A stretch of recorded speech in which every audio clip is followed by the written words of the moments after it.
Good day, my name is Sky, and I appreciate you spending some study time with me. I'm here to help you make money in online poker by teaching you key strategies and getting you to take action.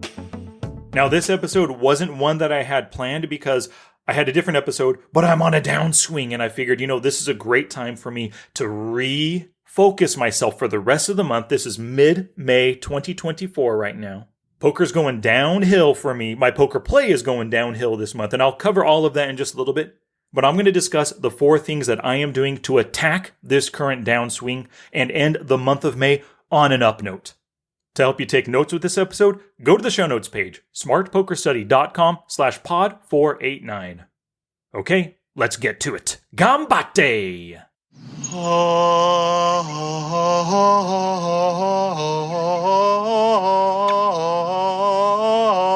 Alrighty then. So I'm on a little bit of a downswing right now, and it's affecting the way I'm playing poker. And I've been thinking about it a lot, and I think I have figured out what the problem is. So last month, I played 63 hours, and I managed to get over 10,000 hands. And at the end of the month, I was riding high because with those 10,000 hands, I earned over 12 buy-ins, and my win rate was positive 12.39. So I was doing really good, feeling really good, loving everything.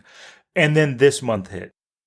And I'm playing, and I'm doing okay at the start, and I get up 2.5 buy-ins. And then over the next week, I am down 5 buy-ins. So altogether, yes, I'm only down about 2.5 buy-ins for the month so far.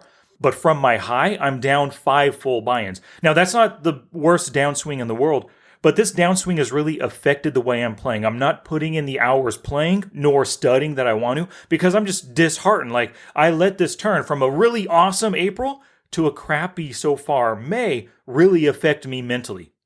So that's the problem. That's the downswing problem I'm dealing with. Not just the losses, but the mental effects that it's having on me and my desire to not play, or my lack of desire to play, I guess I should say.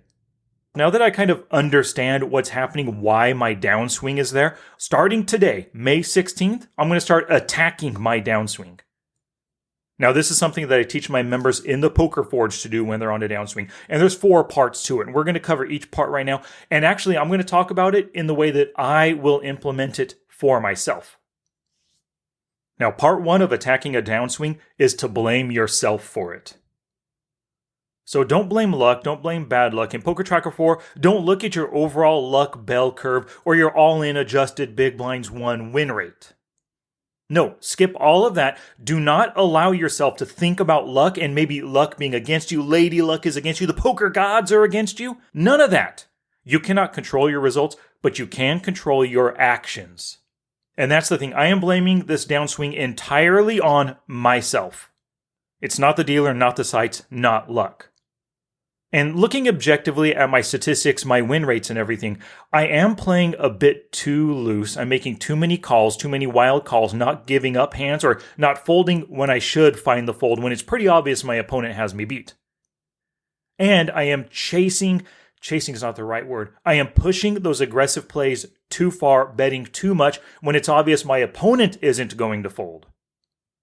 And out of the 14 days that I've played so far this month, more than half of them I've played distracted. So I had email open, or maybe I was watching a YouTube video while playing. So I think all of those things, those actions that I am doing myself, are leading to my losses, leading to my downswing, and to my deteriorating poker mental state right now. So now that I realize what I am doing wrong, I'm going to correct it. I'm going to get back to basics and play with my KISS cash game ranges. I'm going to utilize Poker's ultimate question, what's he doing this with? I'm going to use tick sheets as I play. I'm going to warm up prior to each play session. And I'm not going to allow myself to do anything other than play on those 2 tables at a time. The goal, by getting back to those things that I know lead to winning poker for myself, I'm going to win back that 2.5 buy-ins in no time and hopefully be up by the end of the month. Oh, speaking of the 2.5 buy-ins, actually, I'm 2.5 buy-ins at my current stake. I'm going to drop down in stakes because I've been a bit results-oriented. I'm going to drop down in stakes, so I actually have to win 5 buy-ins just to break even for the month. And last month, I was up 12 buy-ins, so I can definitely do it in the remaining half of the month.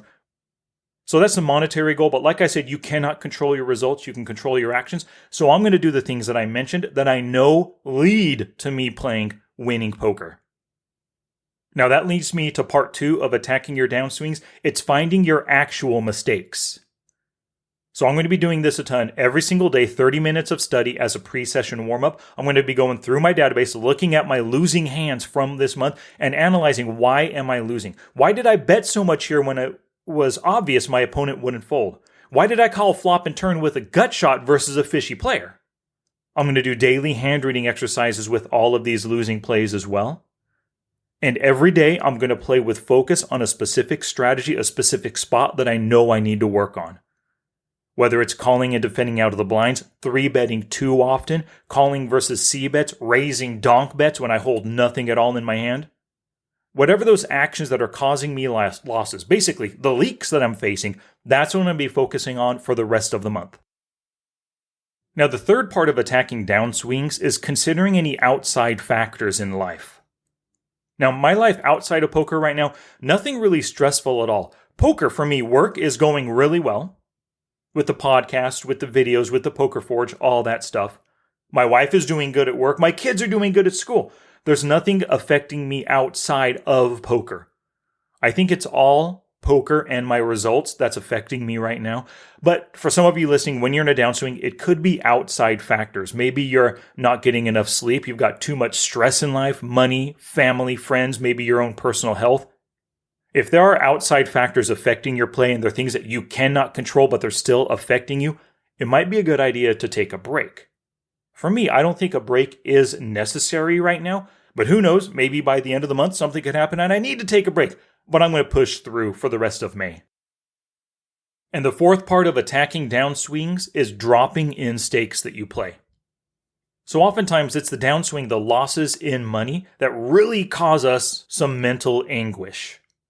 So dropping in stakes, and actually to a stake where you know the players are much weaker than your current stake, that often makes poker a little bit easier, a little bit more fun, easier to win. And then when all of those things are in place, you start winning more, you gain that confidence, and eventually you can move back up once you overcome that downswing.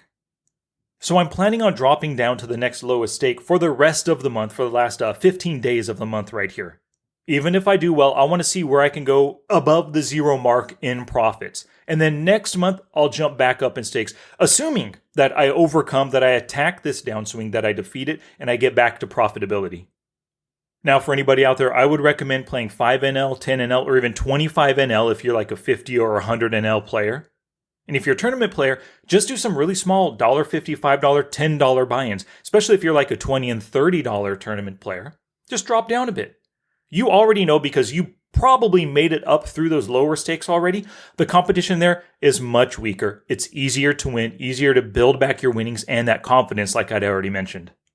And one of the great things about dropping down in stakes is you have these leaks that we already talked about. You're reviewing hands, you're finding your mistakes that have kind of contributed to your downswing. Now you can work on new strategies to fix those leaks at a lower stake where it's less costly if you make mistakes as you're learning these new strategies. Challenge! Here's my challenge to you for this episode. If you are on a downswing, assess what the real problem is, whether it's something in poker, maybe your results are affecting you, maybe it's something outside your life. Figure out what the problem is, and then follow the 4 parts I outlined today. Part 1 was to blame yourself. Part 2 was to find your mistakes by reviewing your hands, and then of course, working on those mistakes. Part 3 is to think about outside factors in your life affecting your poker play and your studies. And then part 4 was to drop down in stakes to make poker a little bit easier and to regain that confidence that this downswing has cost you. And if you're not on a downswing right now, I guarantee you're going to be on one someday. Bookmark this podcast, save it somewhere, so when you are on a future downswing, come back to this episode and take action on these 4 parts for yourself. Now it's your turn to take action and do something positive for your poker game. Oh, that's it now. Get out there and be somebody. Go write a book.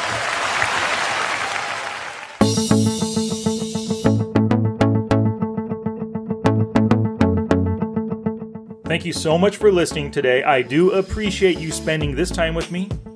Go to the show notes page, smartpokerstudy.com/pod489 to help you take notes on everything I covered regarding attacking downswings in this episode. And of course, bookmark that page to help you attack future downswings. Until next time, take action both on and off the felt to become the player that you want to be.